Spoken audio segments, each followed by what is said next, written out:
Hello guys, welcome back to the study. This is Dheeraj Kumar. Good morning everyone. दिन की शुरुआत होगी आज कॉम्बैट के सिलेबस के साथ। अब ये क्या चीज़ है, बहुत सारे देखो, इसके ऊपर मैंने कोई वीडियो बनाई नहीं था अभी तक कि कॉम्बैट का फॉर्म आया चाहे म्यूजिशियन का फॉर्म आया। देखो, नॉन कॉम्बैट का, कॉम्बैट नहीं नॉन कॉम्बैट कह सकते हो उसको आप। के बारे में जो बच्चे कह रहे हैं बार बार कि सर सिलेबस तो बता दो, कम से कम वीडियो नहीं बना रहे हो तो ठीक है। देखो, इसका सिलेबस कुछ बहुत डिफरेंट नहीं है। पढ़ना वही है जो एयरफोर्स वाई ग्रुप के लिए पढ़ रहे हो आप लोग, या फिर आप एक्स ग्रुप कह सकते हो, बट एक्स ग्रुप के लिए कंप्लीटली नहीं। देखो, नॉन कैम क्या कहते हैं, नॉन कॉम्बैट और म्यूजिशियन के दोनों अलग अलग है। पहली बात तो ये चीज समझो, ये जो आपने देखा होगा अपनी लाइफ में, यहाँ पे डायरेक्टली लिखा होगा अग्निवीर वायु नॉन कॉम्बैट, ठीक है। और एक दूसरा नोटिफिकेशन आपका आ रखा है जो कि रैली है, ये म्यूजिशियन वाली। यहाँ पे स्टेट का नाम भी रख रखा है, आसाम, अरुणाचल प्रदेश, ये सभी जो चीजें हैं। ये एक अलग से म्यूजिशियन की रैली भरती है जो कि 12 सितंबर से 17 सितंबर तक होगी। ये दूसरी है, दोनों का सिलेबस रिटेन अलग अलग है, ठीक है। म्यूजिशियन के बारे में बताता हूँ सबसे पहले, अगर आप में से कोई रैली में जाना चाहता है तो ये बस इसमें कुछ नहीं, बस 30 क्वेश्चन लेंगे ये लोग इंग्लिश के। इंग्लिश के 30 क्वेश्चन रहेंगे, 30 मिनट्स आपको टाइम दिया जाएगा। कहेंगे लोग फोड़ते रहो इसके अंदर, ठीक है। ये तो इनका रिटेन टेस्ट रहा, बाकी फिजिकल विजिकल वही है। 7 मिनट वाला शायद इनका, हाँ 7 ही मिनट वाला रैली में, जैसे एयरफोर्स का होता है ना बाकी सारा प्रोसेस।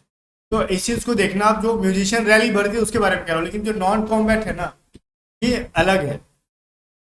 इसकी सिलेबस अलग है, इस पे हम डिटेल में चर्चा करेंगे। बिकॉज बहुत सारे लोग इसी पे सवाल उठा रहे थे कि सर क्या दुश्मनी हो गई आपको, नॉन कॉम्बैट से इतना मुंह मोड़ रहे हो, लेकिन कहाँ से तैयारी करना। देखो, इसका जो इसमें भी आएगा आपका इंग्लिश आएगा, जीके आएगा, ठीक है। नॉन कॉम्बैट वाले में इसमें सिर्फ इंग्लिश आएगा, तो कहाँ से पढ़ना। अगर आप एयरफोर्स वाई ग्रुप की हमारी बैचेज लेके पढ़ रहे हो, बहुत बढ़िया, इसको पढ़ते रहो, हो जाएगा आपका, इजीली हो जाएगा।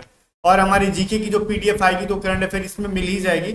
और दोनों एग्जाम ऑफलाइन होंगे, ऑनलाइन कोई नहीं होगा। ऑफलाइन ओएमआर पेपर पे होगा, तो ओएमआर पेपर खरीद के ना एग्जाम घर से, ओएमआर की बुकलेट आती है ना 10-15 रुपए की, वो खरीद के उस पर प्रैक्टिस करने की कोशिश करो कि बाकी जो है ना, रोल नंबर किस तरीके से फिल करते हैं, सर्कल को कैसे फिल करते हैं, सभी चीज़ों को प्रैक्टिस कर लो अगर जाने का कोई प्लान है तो।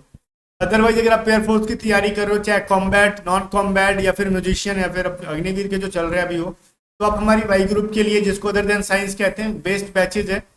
600 रुपये इसकी प्राइस हमने रखी है, जिसके अंदर वाई ग्रुप की कंप्लीट सिलेबस कराएंगे, इंग्लिश की भी, रागा के अंदर जो होता है मैथ, रीजनिंग और जीके सबकी। इसकी प्राइस 600 रुपये है, जिसके अंदर कंप्लीट आपको रिकॉर्डेड वीडियो क्लासेस मिल जाती हैं, ऑनलाइन टेस्ट सीरीज मिल जाता है, ओल्ड और न्यू मिला के 40+ टेस्ट सीरीज, और जितनी भी हमारी पेड पीडीएफ्स आती है ना, ये सब बैचेस के अंदर हम लोग दे देंगे। आप दबा के प्रिपरेशन कर लो, ठीक है। तो आप डाउनलोड कर लो, डिस्क्रिप्शन में लिंक है टू स्टडी ऐप को। और अगर बाय करने में कुछ भी प्रॉब्लम आता है, पेमेंट से रिलेटेड कुछ भी इशू आता है, तो व्हाट्सअप करके पूछ लेना 7279047787। हमारे टीम मेंबर आपको कंप्लीटली हेल्प करेंगे वो। या फिर आप में से कोई चाह रहा है कि सर मैथ क्या पढ़े, हमने एयरफोर्स वाई ग्रुप का फिल ही नहीं करा, हमको नॉन कॉम्बैट पढ़ना है या फिर म्यूजिशियन रैली में जाना है, तो आप, या फिर एक्स एंड वाई की मेरे की इंग्लिश खराब है तो सिर्फ इंग्लिश का बैच लेके पढ़ सकते हो, 250 रुपीज़ की ये बैच है। या फिर वाई ग्रुप का अगर कोई मॉक टेस्ट लगाना चाहता है तो वो सब अवेलेबल है, ठीक है। इट स्टडी ऐप के ऊपर डाउनलोड कर लो, कुछ भी प्रॉब्लम आता है तो फिर व्हाट्सअप करके पूछ लेना। अभी देख लो, मैं नॉन कॉम्बैट के बारे में बात कर रहा हूँ, म्यूजिशियन रैली के बारे में नहीं। म्यूजिशियन रैली का मैंने बोल दिया, 30 सिर्फ इंग्लिश के क्वेश्चन आएंगे, 30 मिनट का टाइम रहेगा, उसमें तो कोई जिक्र नहीं करना। बाकी फिजिकल उसी तरीके से होगा जैसे अग्निवीर का होता है, ठीक है। इसमें बिल्कुल भी चेंजेस है, फिजिकल भी इनका अलग लेवल से होगा, और इनका आगे। और एक चीज मैं बता दूं, अगर आप म्यूजिशियन का फॉर्म चाहे रैली में जा रहे हो ना, तो ये म्यूजिशियन का है, तो आपको एक, जैसे कोई भी अगर म्यूजिक में ना प्रोफिशिएंसी चाहिए, इंस्ट्रूमेंट में, मतलब गा के नहीं सुनाना, आपको इंस्ट्रूमेंट बजा के सुनाना, दिखाना होगा वहाँ पे। मतलब जो भी आपको उनका कुछ लिस्ट दिया रहेगा, उसमें से एक इंस्ट्रूमेंट को बजा के आपको दिखाना होगा। बट नॉन कॉम्बैट में ऐसा नहीं है, ये दो चीजों के लिए आई है। पहले तो मैं बता देता हूँ, आगे चलोगे सब बता दूंगा किस चीज में क्या जरूरत है। सबसे पहले रिटन टेस्ट इनका होगा, 10 जो होंगे इंग्लिश के सवाल होंगे, 10 जीके के सवाल होंगे, सिर्फ 20 ही सवाल होंगे। और ये सिर्फ 20 नहीं है, 20 है, ठीक है। इसको पास करना होगा। इंग्लिश तो मेरे हिसाब से आप सब कर लोगे आसानी से, अगर पढ़ रहे होगे हमारे पास तो। जीके में 10 सही करना तो पॉसिबल नहीं है जेन्युइन तरीके से, फिर भी हम 7-8 तक कर सकते हैं आराम से, ठीक है। कभी कभार होता है कि जीके का हमको ध्यान पे नहीं आ रहा होता है, लगता है कि ये भी आंसर है वो भी आंसर है, फिर भी अगर इसके अंदर 15 तक स्कोर कर लेते हो तो बहुत अच्छा स्कोर माना जाएगा, सिलेक्शन 100% आपकी हो जाएगी। बट यहाँ से रिटेन पे सिलेक्शन डिपेंड नहीं करता। देखो, एक चीज मैं बताता हूँ, इन्होंने साफ साफ बोला ना कि कितने लड़कों को पास करेंगे फिजिकल के लिए, रिटेन पास करने से सिलेक्शन नहीं होगा, फिजिकल भी देना होगा। इन्होंने साफ साफ कहा कि देख भाई, पहले तो ये चीज हमारा फिक्स नहीं है ना कि तुम रिटेन पास कर लोगे तो सबको हम फिजिकल के लिए बुला लेंगे या फिर किसी किसी को बुलाएंगे। उन्होंने साफ साफ लिखा है ना, depending on the number of candidates passing written test a decision may be taken to permit either all candidates to appear for PFT or restrict it to be a ratio. मतलब कह रहे ना कि पीएफटी के लिए जरूरी नहीं कि हम कितना बुलाएंगे, अगर मान लो स्टूडेंट मिले ही नहीं, उनको उतने स्टूडेंट नहीं गए वहां पे, तो उस सिचुएशन में हो सकता है कि ऑल को भी ले ले वो लोग, सब लोग लगभग लगभग अच्छा स्कोर कर ले, ठीक है। या फिर मतलब रिटर्न पास करने वाले, या फिर हो सकता है ना कि अगर उनको बहुत जरूरत से ज्यादा वहां पे स्टूडेंट मिल गए, तो किसी उनके पास कितनी भर्ती है ये तो वो पता है, किसी को बाहरी को नहीं पता कितनी भर्ती है, वो अपना भर्ती देख के उस रेशियो में फिजिकल के लिए बुलाएंगे।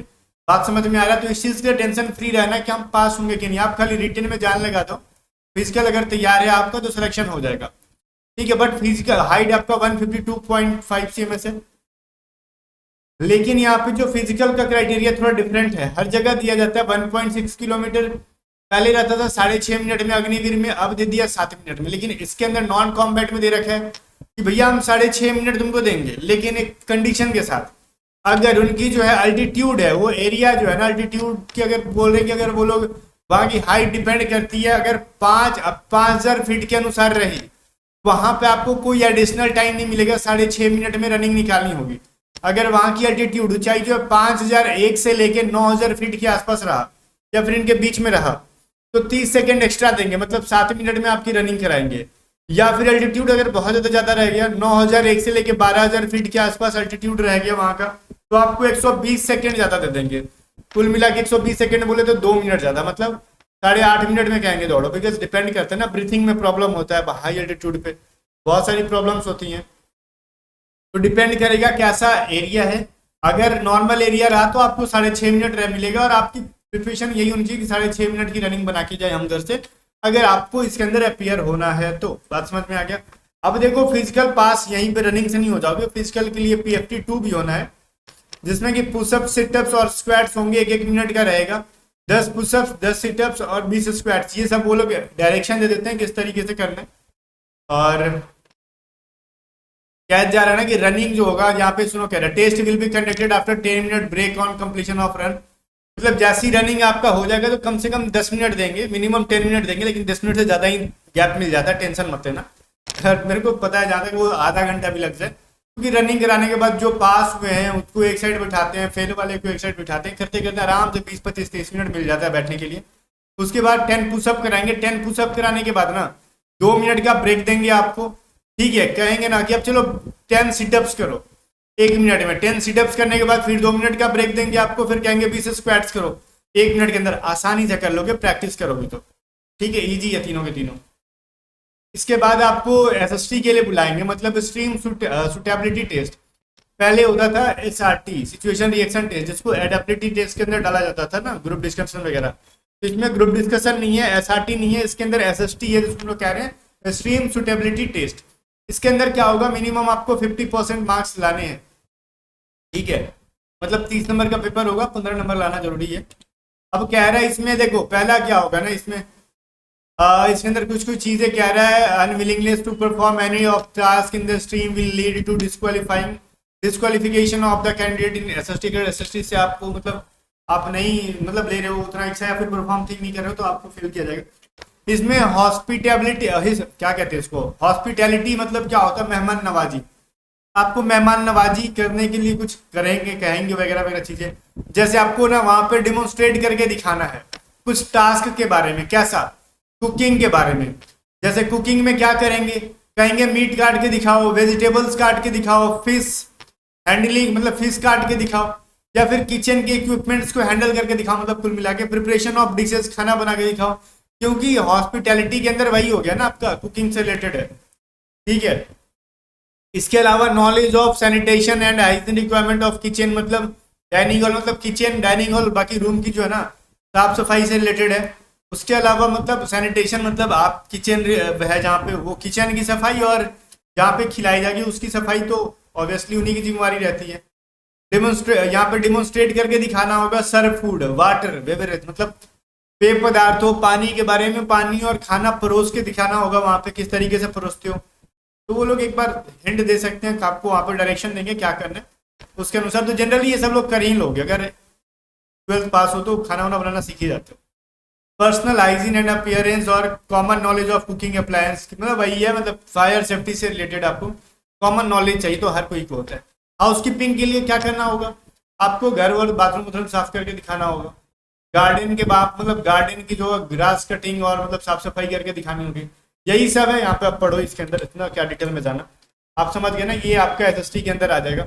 उसके बाद अगर वो सब पास कर जाते हो तो फिर आपका मेडिकल होगा, और मेडिकल वही जिस तरीके से अग्निवीर का होता है उस तरीके से होगा। मेडिकल में कोई रिलैक्सेशन नहीं, ऐसा नहीं कि हाथ पैर की हड्डियां तुड़वाए हो पास कर देंगे, वो नहीं चलेगा। कहोगे सर हमको क्या, हम तो खाना ही देना है ना, तो कुछ भी करें, ऐसा नहीं होता भाई, वो में फिट चाहिए उसको। मान लो कभी ऐसा, मान लो आप सिचुएशन में हो कि वहाँ पे कब क्या हो जाए, भागना पड़े, तब मान लो आप हैंडीकेप को खाना ही दे रहे हो, नहीं भाग पा रहे हो, तो आपकी जान की जिम्मेदारी किसकी है, तो आपको परफेक्ट फिट होना चाहिए। बाकी यही है, चलो जो सिलेबस था मैंने बता दिया। नॉन कॉम्बैट का बहुत दिन से परेशान कर रहे थे आप लोग। बाकी जो पेड बैचेस में जुड़ना चाहते हैं, जुड़ो, फटाक से तैयारी करो। स्टडी आपका लिंक डिस्क्रिप्शन में, इस वीडियो को लाइक करके शेयर कर देना, ठीक है।